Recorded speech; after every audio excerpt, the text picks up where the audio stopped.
In the scope of cinematic silent comedy, the three most famous and most beloved stars have got to be Charlie Chaplin, Harold Lloyd, and my personal favorite, Buster Keaton.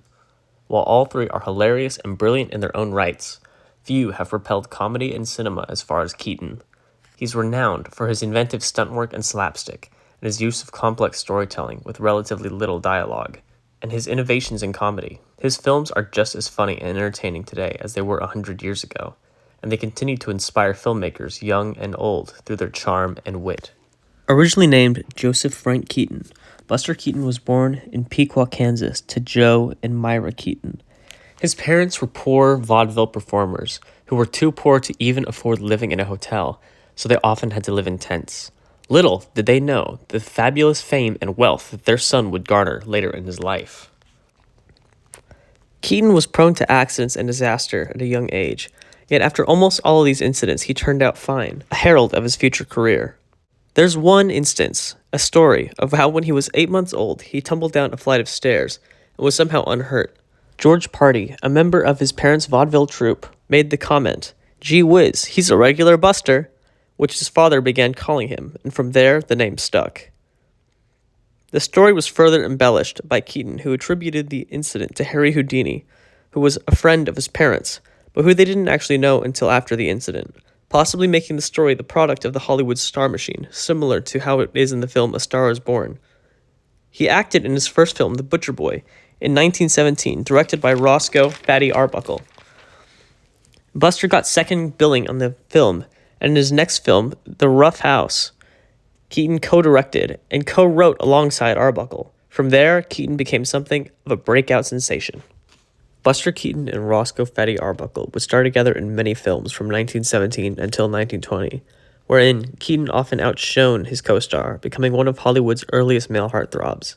After their last film, The Garage, Arbuckle would go on to Paramount Studios, and Keaton would start his own studio.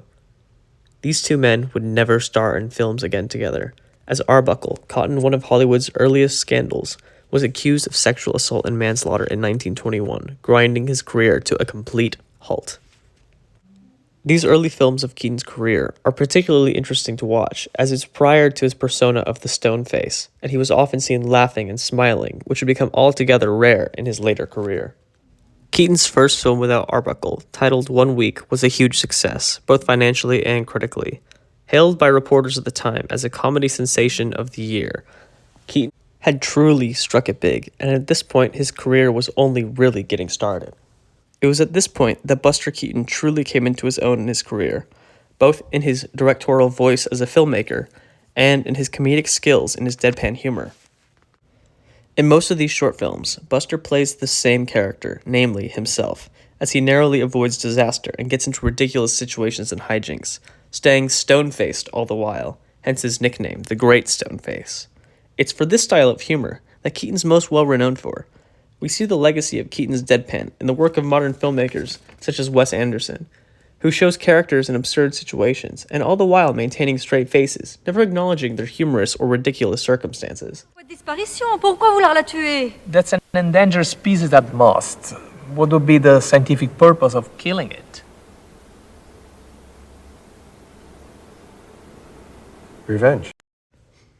One great example of this in Keaton's work, and one of my personal favorites, is his film The Electric House, wherein Keaton plays a buffoonish man, a botanist, who pretends to have gotten a degree in electrical engineering to woo a woman he likes.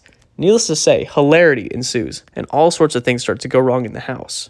There are some great instances of slapstick humor and stunt work in this film, as Keaton literally throws himself all over the actual physical set that they built, and all the while doing his own stunts, which he did in nearly all of his projects where he had full creative control.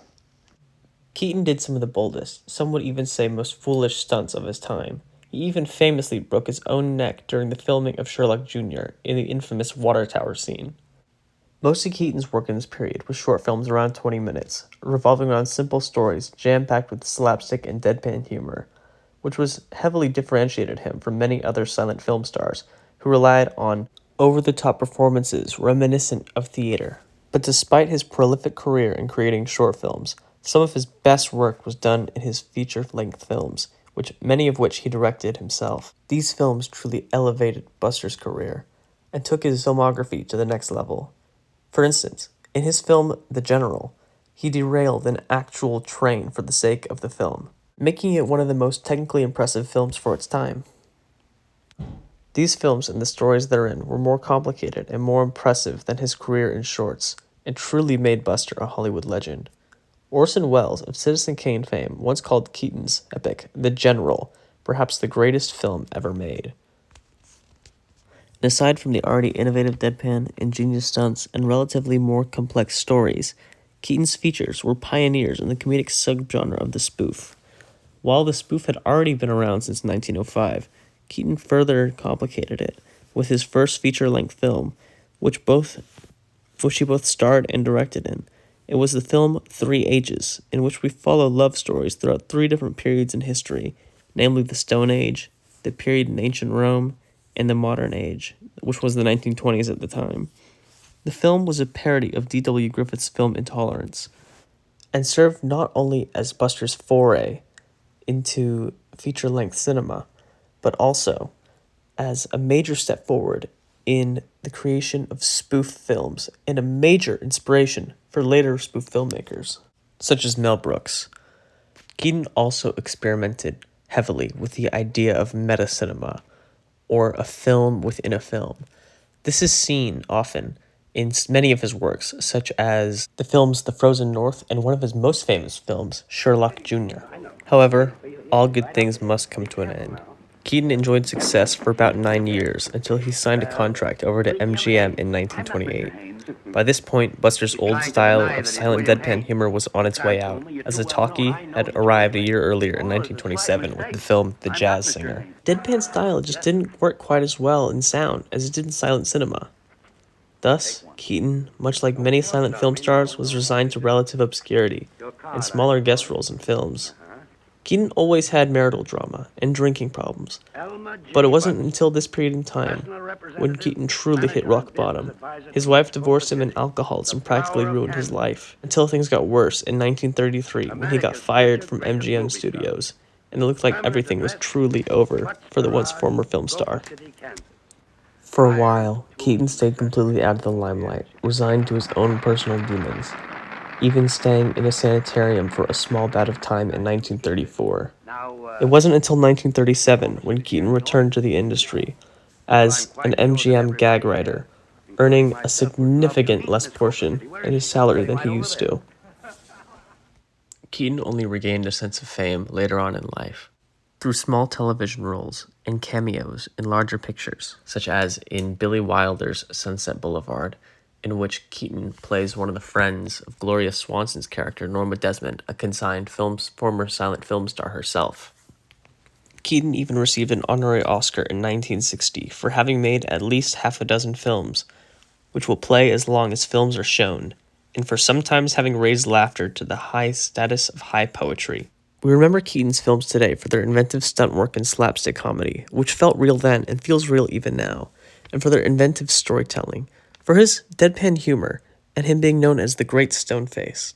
We also remember him for changing the genre of comedy forever, going on to inspire countless filmmakers today, and for years to come. He studied in film studies and film history classes for a good reason, and that's not going to stop anytime soon. From now until the end of time, film students will and should be studying the films of Buster Keaton.